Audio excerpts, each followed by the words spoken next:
Thanks for joining me this Friday, the 14th of February, and happy Valentine's Day. I'm Grady Wolf, market analyst for Bell Direct, and this is the weekly market update, and with a focus on reporting season results out this week.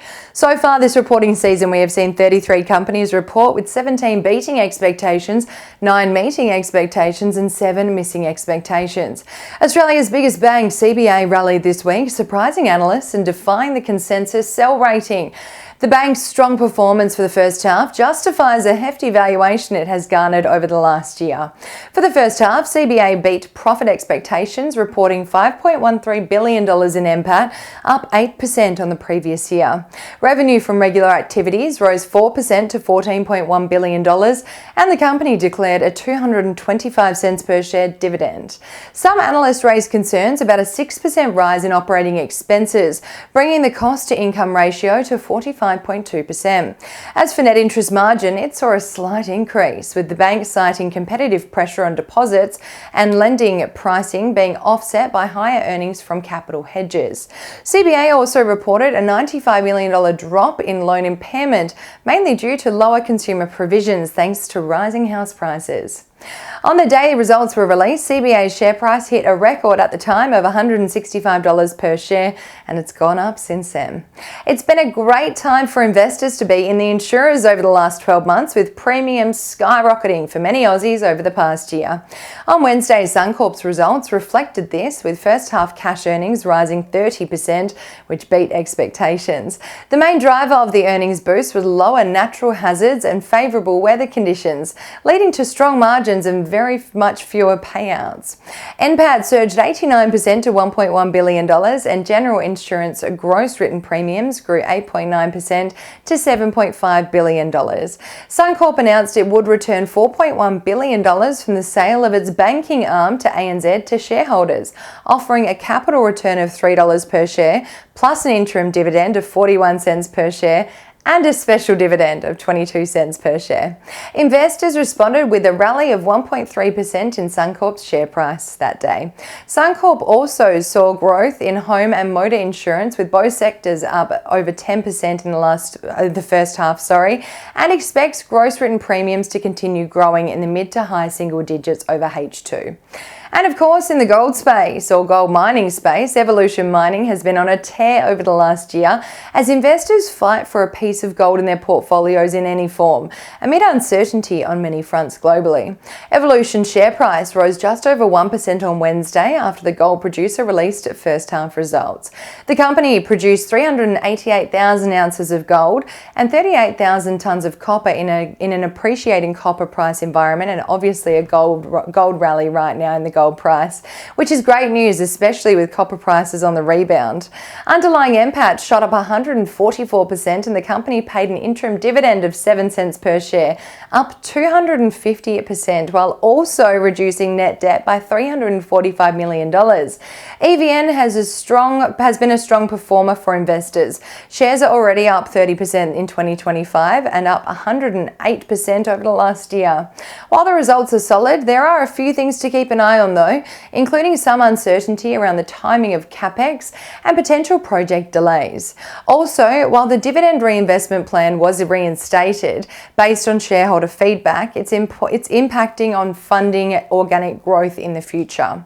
For gold miners, a key metric when looking at them in general as an investor, you need to look at the all-in sustaining costs, or AISC, and the sales price per ounce. For Evolution, AISC came in at $1,638 per ounce, which is at the lower end and below average, with the gold price and the average sales price of $3,875 per ounce, which is very strong. AGL's profits took a hit, mainly due to rising costs and fierce competition in the energy space, with their results out this week as well. Net debt also went up, partly due to higher investments and energy bill relief timing. Underlying profits dropped 7%, with costs climbing because of higher income taxes and capital spending. The increased competition is squeezing margins for AGL, which is obviously hurting earnings. Looking ahead, costs are expected to keep rising, especially with higher depreciation and amortization and finance costs in the second half. But there is some good news. AGL has been very successful at attracting EV drivers. Even though EV sales slowed last year, they're still adding accounts at the same rate, and that's thanks to their EV Night Saver plan, which offers cheap overnight charging. This helps them grow their customer base without tapping into peak power reserves, boosting earnings by selling that peak power reserves at higher prices to wholesalers. After the results, AGL shares went up 0.17% after a bit of a rollercoaster ride during the session. Later this week, we had results out of 7 Group that beat expectations, driven by Boral's strength in H1. Nick Scali also beat expectations for the first half as gross margin in the Australia and New Zealand region rose to 64.4%. News Corp also beat expectations, driven by strength from the company's REA Group. Bravura Solutions and Breville also beat expectations, and Beach Energy came in with a miss this first half reporting season. We have a big week on the reporting season calendar next week with the likes of BHP, A2 Milk Company, BFG, Mineral Resources, Fortescue, James Hardie Industries, Rio Tinto, Transurban, Telstra, CBA Insurance, West Farmers, Whitehaven Coal, and many more releasing results, so stay tuned for our coverage every Wednesday and Friday. Locally, from Monday to Thursday, the ASX 200 rose 0.34% as investors reacted to a strong slew of earnings results so far this earnings season. The winning stocks in the ASX 200 were led by computer shares, soaring 21% on strong first half results, while Nine Entertainment rose 16% and Star Entertainment Group added 14%. On the losing end, Insurance Australia Group fell 11.86%, Car Group lost 7.8%, and Domino's Pizza fell 7.71%. On the broader market front, for the All Ords, it did post a gain this week as Anteris Technologies soared 36%, Ventura Health added 27%, and Bravura Solutions gained 22.47%, while WA1 Resources tanked 17%. The most traded stocks by Bell Direct clients this week was CBA. Clients also bought into CSL, Fortescue, EBR Systems Inc., and Appen, while taking profits from BHP, Macquarie, NAB, Charter Hall Social Infrastructure REIT, and Westpac. And the most traded ETFs this week by our clients were led by iShares S&P 500 AUD ETF, Vanguard Australian Shares High Yield ETF, and BetaShares Australian Top 20 Equity Yield Maximiser Fund.